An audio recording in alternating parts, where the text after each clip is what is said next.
Hello, my name's Vince Sheehan, and today I'd like to talk about Die Walküre by Richard Wagner, the second of the operas in the Ring cycle. And I'd like to go through each of the acts, exploring how the music helps reflect the text and helps propel the drama. Now, Wagner wrote this between 1854 and 1856, straight after Das Rheingold, the libretto being written with the other Ring operas a few years prior to this.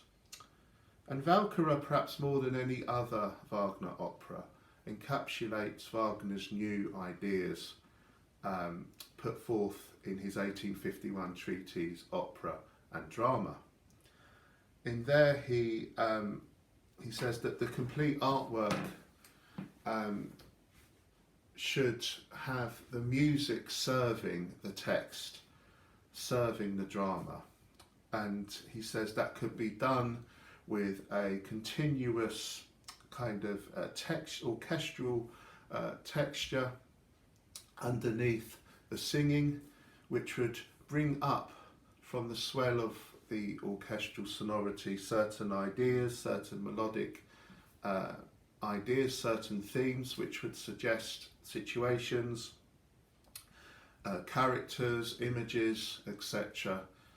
In the text. And of course these later became known as leitmotifs.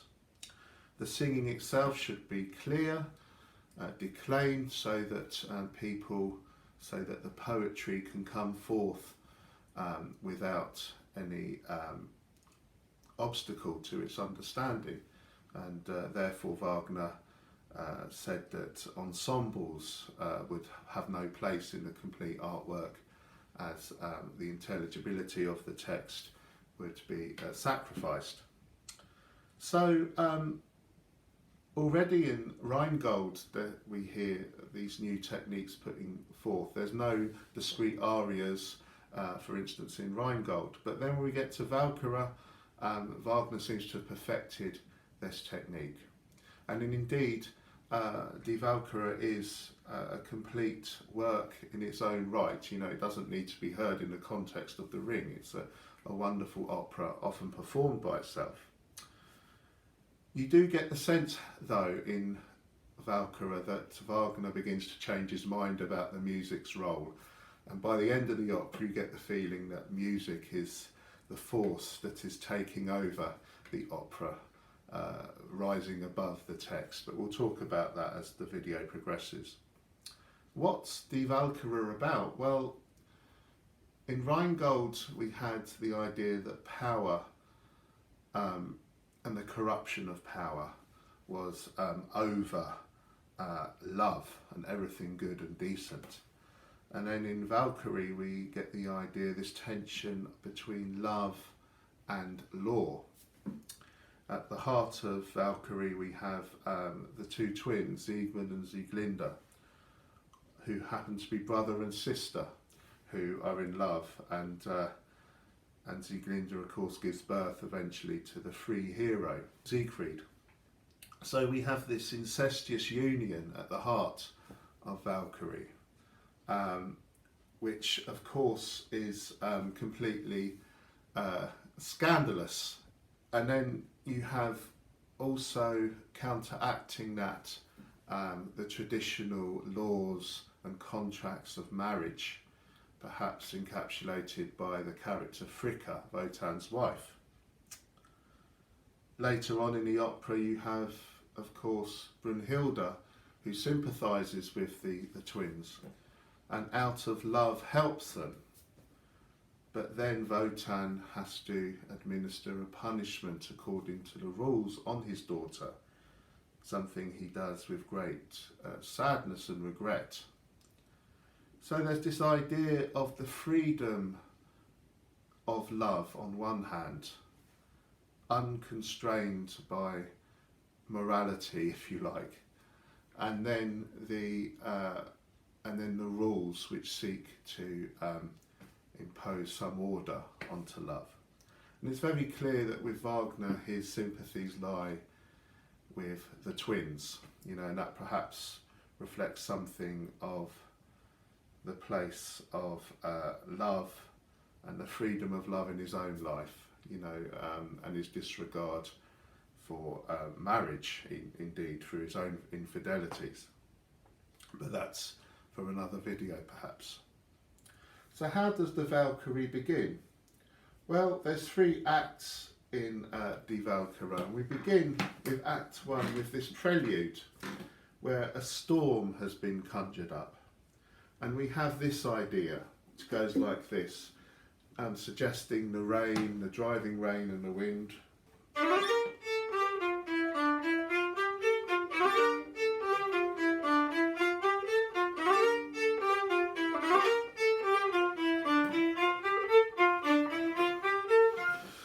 And so forth. And that goes to a climax where we hear Donner's motif from the end of Rheingold with the thunder.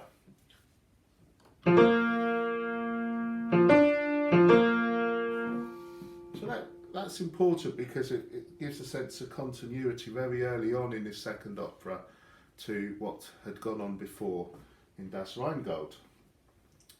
Then we see Siegmund, who's at the point of death and utterly exhausted. We hear his despairing motif.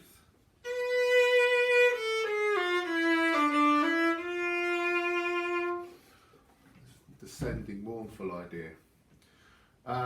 Sieglinde meets Siegmund, and her idea is more hopeful. We have this rising idea, heard in thirds on the violins rather wonderfully.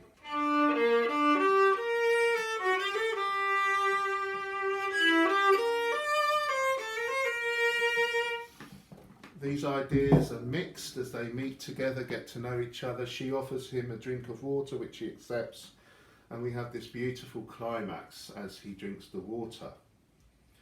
The next part of this first scene of Act 1, the twins recognise their mutual attraction to each other.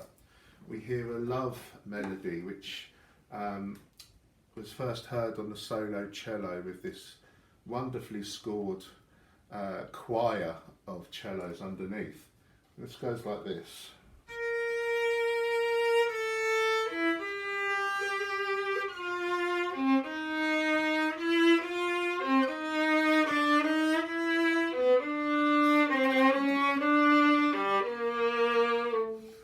And so on. And this love motif is heard now throughout the rest of this opera. We then hear the sorrow of the twins.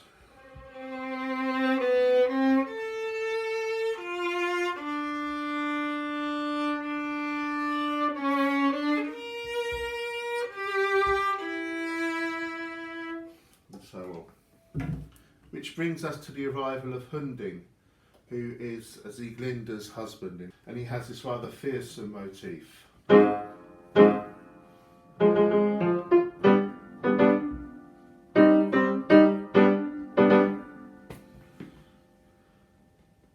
Siegmund then shares his story, and we hear something of his race, the Welsens. This is their motif. And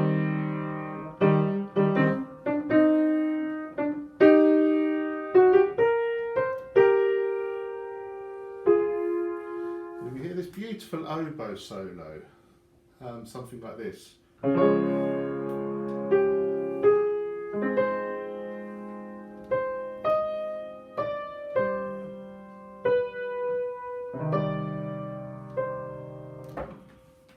Hunding is furious. He realises that Siegmund is the enemy, but he has to, the rules of hospitality demand that Siegmund has to stay the night, but he will face Hunding's wrath in the morning. Sieglinde then drugs Hunding's drink, and in the background you have this big tree with a sword plunged into it. And it's here we notice the sword for the first time. We hear it on the trumpet first and then the oboe in this glorious major minor way.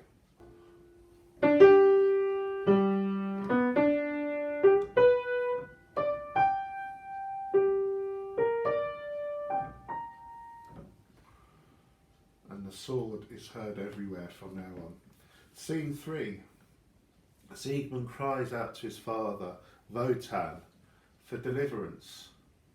He sees the sword glint in the darkness again. He sings those famous octaves on the word Velsa. And then Sieglinde comes and tells Siegmund her story and about how the sword got into that tree. And in a wonderful moment she describes an old man dressed in grey, his hat hung so low that one of his eyes was hidden. And this is a classic example of how leitmotifs work. She doesn't mention Wotan by name, but over the top we hear the Valhalla motif.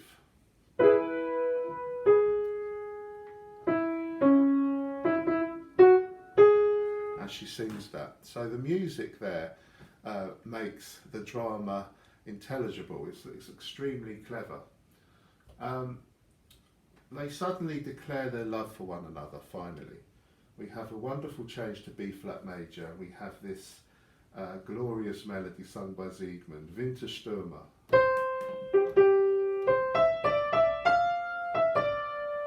lovely melody. Siegmund then re-identifies himself as the hero. And we hear that wonderful melody from the beginning of Das Rheingold, the love cursed motif.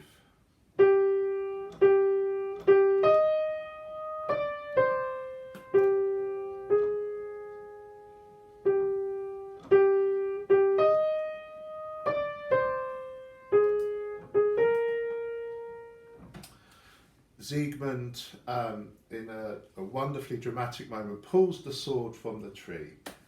We hear the sword motif again, and Act 1 finishes in a thrilling way as the two lovers run off together.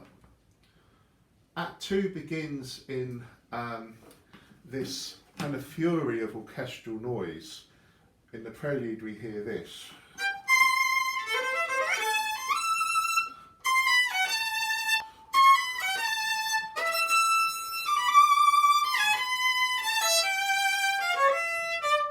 So on. Incredibly exciting music. It builds to a climax and we hear the Valkyrie's leitmotif.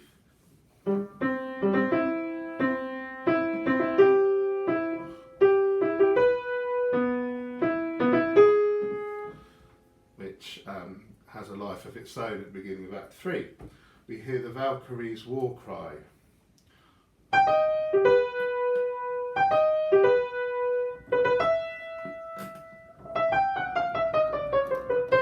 So on. Brunhilde, the Valkyrie of the title of the opera, she is looking forward with her father Wotan to the fight to come between Siegmund and Hunding. But then Fricka arrives and she puts a halt on proceedings.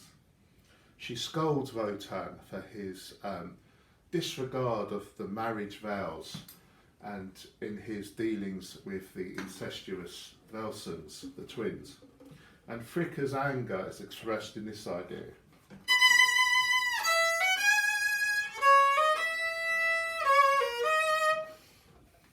And then we have perhaps what's the closest thing we can call an aria in this opera. Fricka expresses her hurt in describing Wotan's infidelities. And similar to Freya's motif in Rheingold, we have this.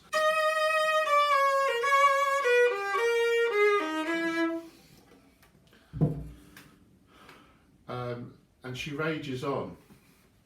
But then Wotan explains his hope for Siegmund, that Siegmund might be the one who can get the ring back from Alberic.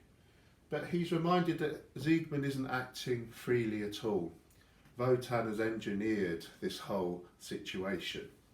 Wotan is still constrained by the contracts on his spear, and we hear the spear motif again from Das Rheingold.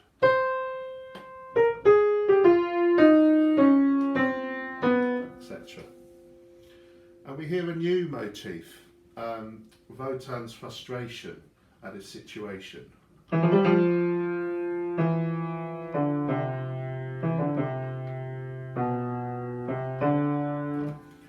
Eventually, Wotan knows he's defeated. He can't escape from Fricka's logic.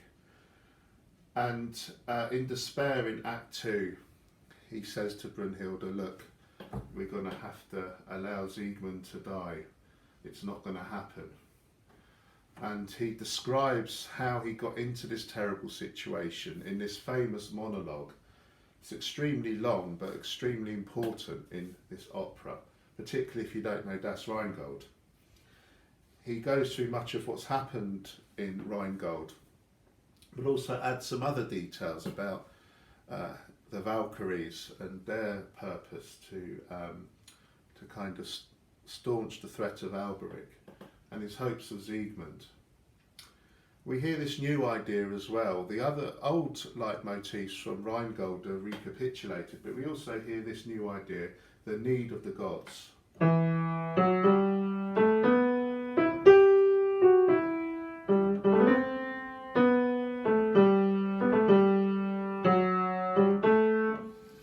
And we hear Wotan's wrath.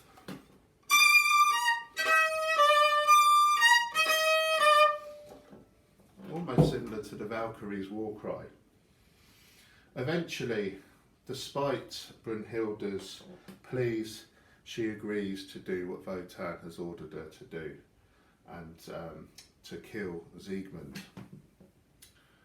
We then move back in scene 3 back to Siegmund and Sieglinde, and Sieglinde is beside herself with shame, and she has this collapse where she falls and she faints. And it's then in scene 4 that Brunhilde comes to tell Siegmund that he must die. And we have the faint motif, which goes like this.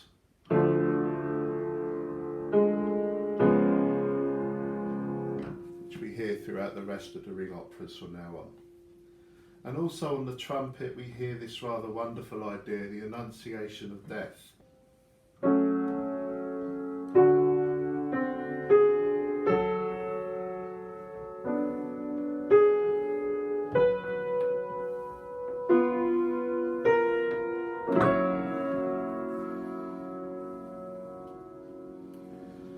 Siegmund is told to go to Valhalla, but he doesn't want to die. He wants to stay with Sieglinde, and because he loves her. And eventually Brunhilde is so impressed by his love for her, she decides to change her mind and to protect them.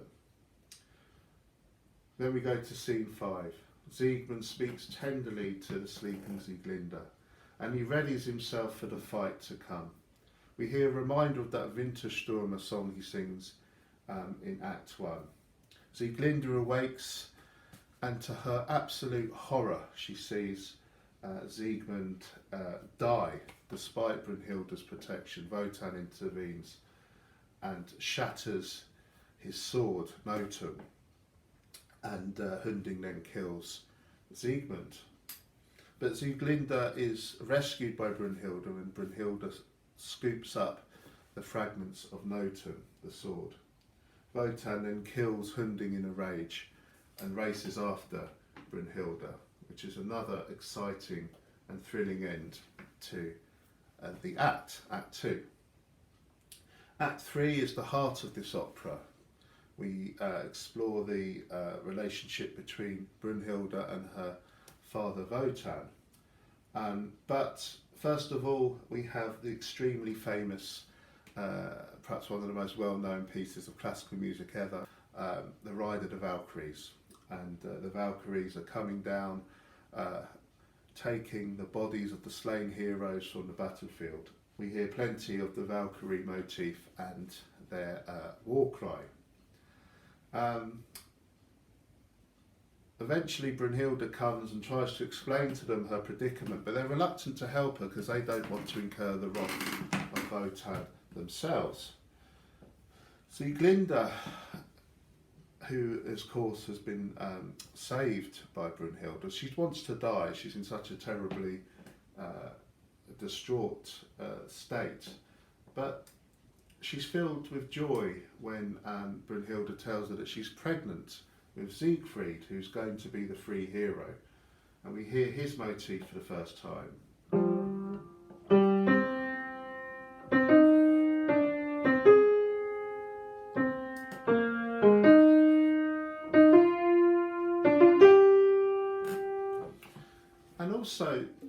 Sieglinde sings this really impassioned, joyous melody, which is called the Redemption of Love leitmotif, and we hear it right at the end of Götterdämmerung, the end of the ring.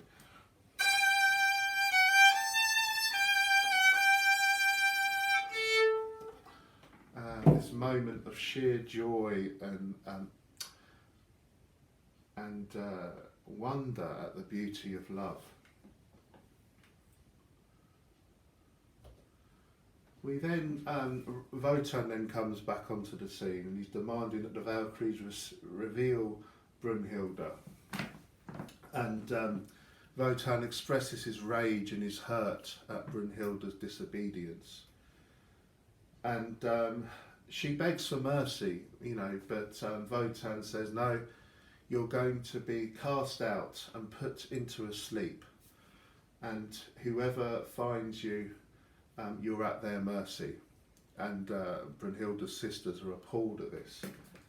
But Wotan orders them to stay away, otherwise they'll face the same fate.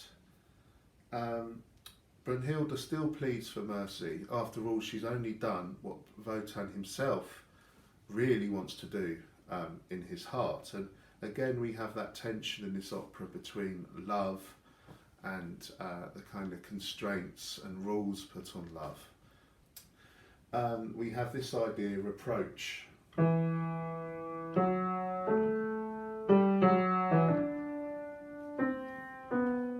And we hear plenty of the fate motif as well. Eventually, Brunhilde succeeds somewhat in convincing her father to lessen the punishment, and he agrees that although she does have to face the consequences, she will be protected by the magic fire, and only a fearless hero would be able to penetrate the flames. Well, Wotan then says farewell to his daughter, and it's perhaps one of the most beautiful moments in all classical music. It really is an incredibly emotional and touching moment in all of opera. Wotan saying farewell to his daughter Brunhilde, and it's here that the music takes on a life of its own.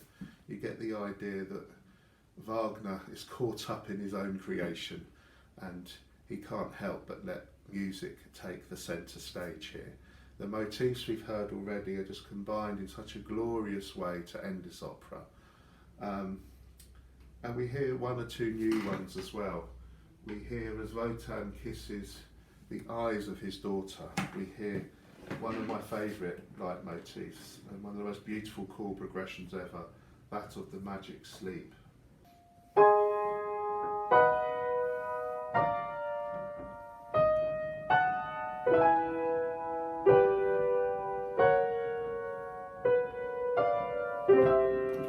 So on, I love that chord progression. And then we hear the sleeping Brunhilde motif.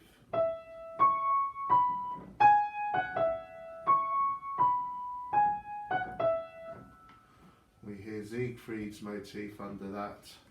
And we hear that renunciation of love motif again on the solo oboe, very beautiful.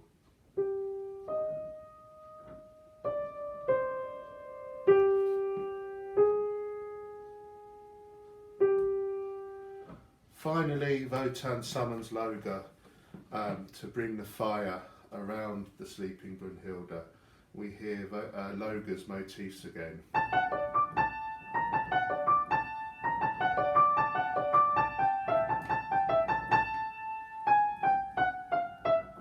And so on. And Die Walküre ends with the magic fire music surrounding Brunhilde in her magic sleep. Die Walküre is a wonderful opera, full of passion, full of the tragedy of the human condition, full of yearning, full of life. It really is a wonderful work. And if you know the opera, please have another listen to it. Think about how those different ideas, those different leitmotifs interact and help propel the drama. I hope you've enjoyed this video. If you have any more suggestions for pieces you'd like me to analyse, please put them in the comments below. And thank you to Wolfgang Berger for suggesting that I tackle the other ring operas after Das Rheingold. Thank you for listening, and please subscribe and like. Thank you.